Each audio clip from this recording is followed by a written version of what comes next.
Hi friends, మేము మా గార్డెన్లో మొదటిసారిగా పెంచిన సీతాఫల చెట్టు అండి. ఫస్ట్ కాపు అయితే వచ్చేసింది. చాలా సీతాఫల కాయలు చెట్టుకు వచ్చినాయండి. చాలా సంతోషంగా అయితే ఉంది.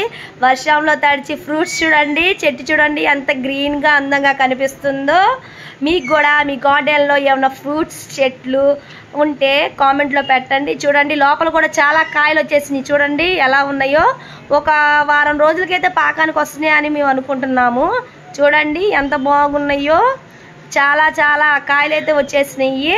మేము అసలు అనుకోలేదు. ఇలా ఫస్ట్ టైం వేసేసరికి ఇలా కాయలు వస్తే చాలా సంతోషంగా ఉందండి. మీకు కూడా ఎక్స్పీరియన్స్ ఉందా? మేము వీటిని పెంచడానికి చాలా జాగ్రత్తగా మట్టి నీళ్ళలో పెరుగుతాయో లేవో అని వేసామండి.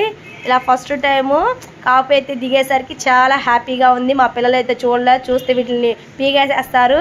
చూడండి ఇంకా మేము మా గార్డెన్లో పెంచుకుంటున్న ట్రీస్, గార్డెన్లో ఎక్కడ మట్టి నీళ్ళు ఉన్నా సరే వదలకుండా ఇదిగోండి మాకు ఇంట్లోకి అవసరమైన గోంగూర, కరివేపాకు, మళ్ళీ కనకాంబరాలు, కలబంద, ఇంకా ఇలాంటివి ఏ ప్లేస్ కూడా మట్టిని ప్లేస్ మటుకు వదలకుండా ఏది వేస్ట్ చేయకుండా ఇట్లా అయితే పెంచేసుకుంటున్నాం.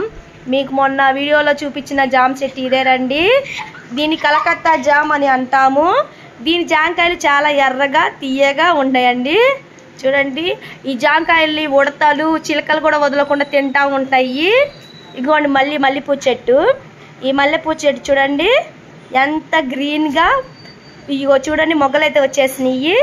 చాలా అందంగా ఉంది కదా. ఇలా మీ గార్డెన్స్లో కూడా ఏమన్నా ఫ్లవర్స్ చెట్లు కానీ ఫ్రూట్స్ చెట్లు కానీ ఉంటే మాకు కామెంట్లో పెట్టండి.